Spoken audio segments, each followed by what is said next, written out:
Greetings, brothers and sisters. Shalom, assalamu alaikum, ad nastana.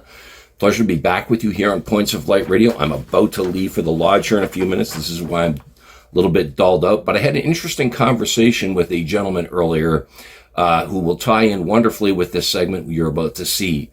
And in this segment, we will be featuring the Knights of Pythias. We will be revisiting them. I had some wonderful fellowship with the gentleman you're about to see here on Points of Light Radio. But just a brief recap, because we've covered the points of the Knights of Pythias on Points of Light Radio before. The Knights of Pythias was founded in February of 1864 by a gentleman named Justice Rathbone. Mr. Rathbone was a Freemason. He'd been so impressed by a Greek play that he saw about Damon and Pythias. Wonderful. There's quite a story behind that, right? And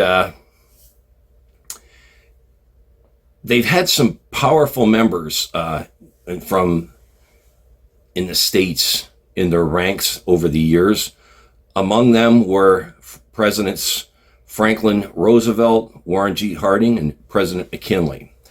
And my guest will expand a little further on this organization as we go along. And my guest today is Casey Pemberton. He's the Grand Chancellor of the domain of Missouri and Kansas, as well as the Chancellor Commander of the Moniteau Lodge 446. So in Missouri. So I'm excited to bring you this segment. I had a wonderful conversation with him. I've got to get going to my lodge. So brothers and sisters, trim your lamps. Let's move forward. Ladies and gentlemen, seekers of light and secret knowledge wherever you may be, you are listening to Points of Light Radio, the podcast dedicated to taking you past the apron and behind the closed doors of lodges everywhere. And here is your host, Stan Miller. Brother Pemberton, welcome to Points of Light Radio. Thank you, sir. Happy to be here. Now, you were a member of the Knights of Pythias. You were also the Grand Chancellor of the KOP domain of Missouri and Kansas. Chancellor Commander of the Moniteau Lodge number 446, and Vice President of the 4th District. That's a lot. So first of all, let's tell my listeners and viewers a little bit about yourself. All right. Also, it's Moniteau Lodge. Okay, sorry. Not a problem. It happens all the time. So, yeah. Well, my name's Casey. 29. Joined Freemasonry first as my fraternity on my fraternal journey. Did that whenever I was 18. Great grandpa was a Mason. Great grandpa on my other side was a Pythian. So that's kind of what ended up getting me involved in that one. Same reason. And joined Sicilian Lodge number 39 in Kansas City, Missouri. Then about 4 to 5 years later, had a few other friends who joined, and we were able to form Moniteau Lodge number 446 out of California, Missouri. Wow. Got in the Grand Line here and just kind of worked my way up from there. And now this year I'm Grand Chancellor, and next year the current Secretary of Moniteau will be our Grand Chancellor. So this 446, this is a fairly new lodge then. yeah, it is 2 years old, I believe, if I remember correctly. It's been a lot of... Yeah. It's new, but we've been working hard, so it's hard to remember how old it is. Absolutely. Now tell us about the Knights of Pythias. Tell us a little bit about them. So Knights of Pythias are based on the story of Damon and Pythias. Damon was a senator of Syracuse in ancient Greece, and he got the displeasure of the king Dionysius, Um, there's as old as the story is, there are a lot of variants on that, Yeah. on what he did. Uh, the king was considered to be a tyrant, so um, the stories go everything. I've heard everything from he just was upset at the Senate in general to he had tried to kill the king. Mm. But he was sentenced to execution, and his friend Pythias, they were both a member of the Pythagorean Guild. So his friend Pythias came to his aid and said, put me in chains, let me go and take his punishment at least long enough for him to go and get his affairs in order. Wow. And the king was just amazed that anyone would be willing to make such a sacrifice for their friend.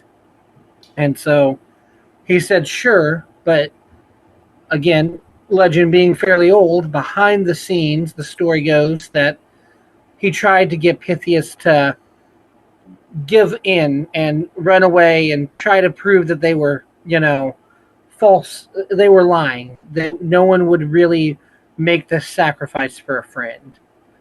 So you can kind of see But where Pythias, Justice Rothbone, the founder of the KOP, was very taken by that story. oh yeah, I mean, especially because at the time that he was founding this, we were in the middle of the Civil War. So here you have two fraternal brothers who are doing this. Well, end of the Civil War. Two fraternal brothers have such a bond like this. Meanwhile, here in America, we have blood brothers who are shooting at each other. Hmm. And he was a Freemason as well, I believe. He was so. From my understanding and talking to people, I believe he joined the Masons after he became a Pythian, Oh, okay. after he founded the Pythian Order.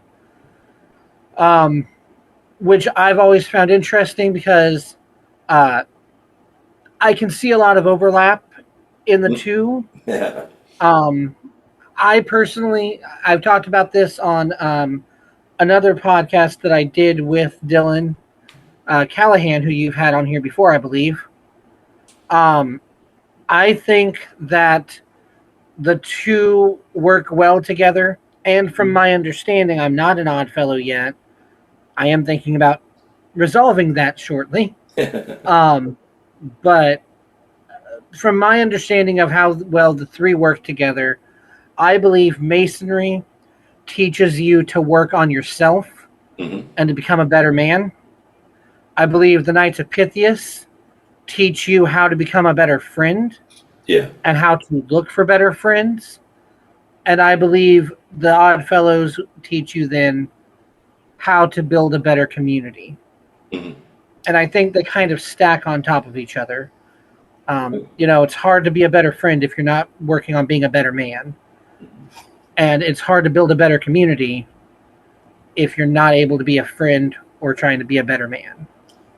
But I also think when you look at the founding of it, it's possible that Justice Rothbone could have been an Oddfellow. Because Very true. if you look at the color scheme on your logos for Mm-hmm. logos for KOP, it's the same basic color pattern that the Oddfellows use, where Oddfellows use friendship, love, and truth. The Pythians Yep. use friendship, charity, Friendship, charity, and benevolence. benevolence. So it's Yep. kind of these organizations. Oftentimes they were working together and stuff like that. And spreading their message a little bit and there were at the time we're discussing here when the KOP was formed, there were a lot of different organizations being founded at about Oh, this. yeah. Yeah. So how long have you been a member though of the KOP? How long exactly? Okay. You joined what year? That's what I'm trying to remember. Oh, okay. Wow. Yeah. I believe it was 2018. Wow. Okay. Um, it's been a minute. Give me 1 second and I can tell you. Uh,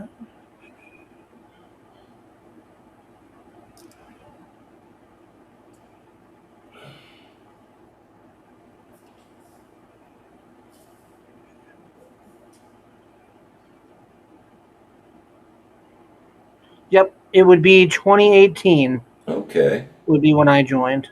Now, what are your duties exactly as Chancellor Commander of the Knights of Pythias? In the So Chancellor Commander of my lodge is similar to President for our Masonic, which I know is the comparison we make uh, as Worshipful Master generally in Freemasonry to people. So it would be similar to that, handling a lot of the administrative side, being in charge whenever we're voting and things. I think the big difference is, I don't know how it is in other states, but I know here in Missouri, the Chancellor Commander gets the Worshipful Master of a lodge gets the last word. yeah. His word is law, and that is that. Here in Missouri, if the Grand Master is standing outside your door and you don't want to let him in, you better have a good reason once you close lodge, Yeah. but you don't have to. Yeah. Basically knowing when to put that gavel down as well. Fucking okay. Yeah. Enough discussion on it. I like yeah. And that a lot of that is the same with the Chancellor Commander, but we are unique in that we are an American knighthood. Yeah. So we were founded in a democratic republic, Mm-hmm. and we carry a lot of those ideals. Mm-hmm. So, everything that the Chancellor Commander does, he has to do with the approval of the lodge. Mm-hmm. Exactly. Now, where is Moniteau Lodge 446? It is in California, Missouri. California, Missouri. Now, where exactly is that for my listeners and viewers? So we are basically the middle point of the state. We're Okay. about 2 hours east of Kansas City, 2 hours west of St. Louis. Oh, okay. Yeah. Now, are you a member of the Dramatic Order of the Knights of the Khorasan? I am not. I've gone back and forth on whether or not to join just because I got a lot on my plate and, trying to do things with another group is just adds to that. Sorry, my cat has decided. That's okay. That's okay. Yeah. So how long are your Knights of Pythias meetings? We generally meet, depends on if we're doing rank work or not. Knowing this, rank work is similar to degree work for Masons. Yeah. So depending on if we're doing that or not, if we have no rank work, we're a young lodge. We don't have a lot of things that we're doing at the moment or that we've been doing. So we can get out in 30 minutes to an hour, not including opening. With opening, I would say probably closer to 40 minutes to an hour 10, hour 15. Yeah, exactly, yeah.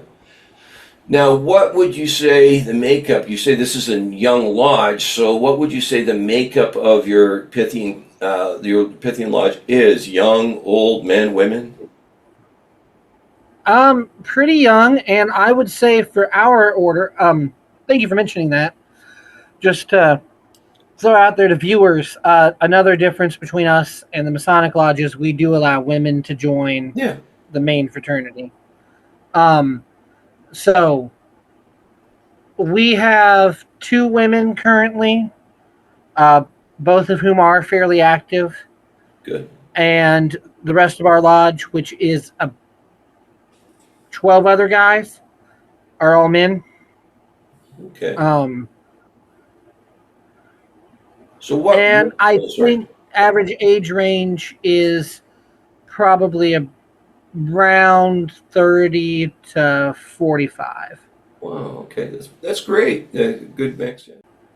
And I think you'll agree with me because now I love the fact that you're multi-fraternal. You don't view this, the Knights of Pythias, as sort of poor man's masonry, as people. Not at all. No, it's a standalone. It's a very solid fraternal group. From my studies here on Points of Light Radio, I think you'll agree it is. Oh yeah, I think it's a very standalone group. I think, like I mentioned earlier, it has a completely separate goal from masonry. There's obviously, if you're going to become a better friend, you got to work on yourself. Mm-hmm. But like I mentioned, he founded this right towards the end of the Civil War. Mm-hmm. So he was looking at a country in shambles. Terrible. And he had this idea that we can take that story of a man willing to die for his brother and we can build on that. And I think he did a wonderful job with that idea. And I think the same is true today. We can build on that. You know, we need today, probably more than ever, groups of men and women who want to come together regardless of religion, regardless of their political affiliation. Mm-hmm. They want to come together, they want to stand hand in hand, and they want to build the country and the world better. Well, and I think you'll agree with me. I've said this before on Points of Light Radio. There's never been a better time for a young person. It's always been looked at as kind of an old man or an old lady thing. But there's never been a better time for a young person to join because they can have so much more influence. They can move up a lot faster. Yes. They can have a lot more influence to really advance the lodge and even make changes to the system itself. Don't you agree? 100%. I firmly don't believe... Let me reword that. I firmly believe it was having these younger people that helped us so recently to get women to be able to join. It was this understanding that we are kind of going to die, and so we need to work and find ourselves progressing and, you know, change with the times. I agree with you. Not change our core values, but... No, and I've said that before. We can still keep those core values. We can still hold on to our secrets, to our rituals, but we can modernize in ways, take advantage of technology, things like that, fresh thinking, new ideas. Never hurt an organization, especially in this day and age. Agreed 100%, brother. Yeah. So what has being in the Knights of Pythias done for you? I think it's helped me to understand more about what friendship is and understand that not every friend, not everyone who calls themselves friend is always a true and blue friend. You know, they're not always that 3 a.m. person. But you can find those people here. And you can find those brothers who, if I call you, if you call them and you're having a problem, they're going to talk to you, they're going to show up, they're going to be there for you. And it's helped me to try and be more of that person. I agree with you. Well, Brother Pemberton, I appreciate your time today. All the best to you and your Pythian Castle, sir. Thank you, sir, and good luck tonight with your lodge meeting. Casey Pemberton, brothers and sisters, and his cat. Wasn't he beautiful? His cat was beautiful too, right? And it was wonderful revisiting the Knights of Pythias. Okay,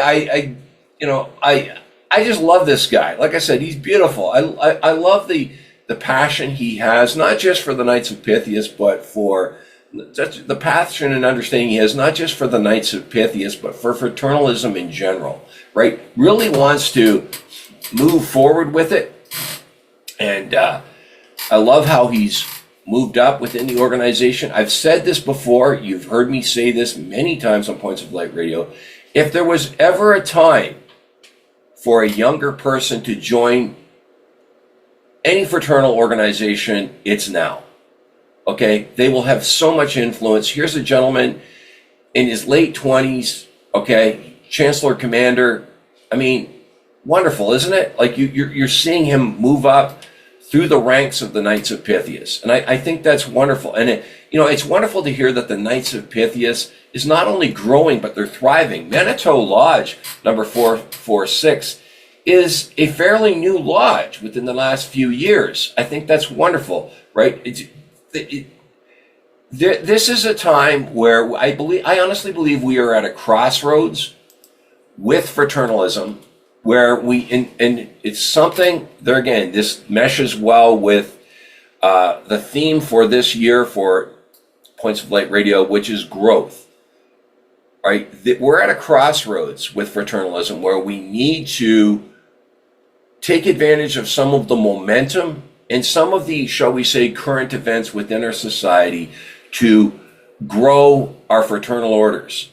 No matter what fraternal stripe, those fraternal orders, we really do need, we're at where I think the time is right for growth, put it that way, and we need to take advantage of that, right?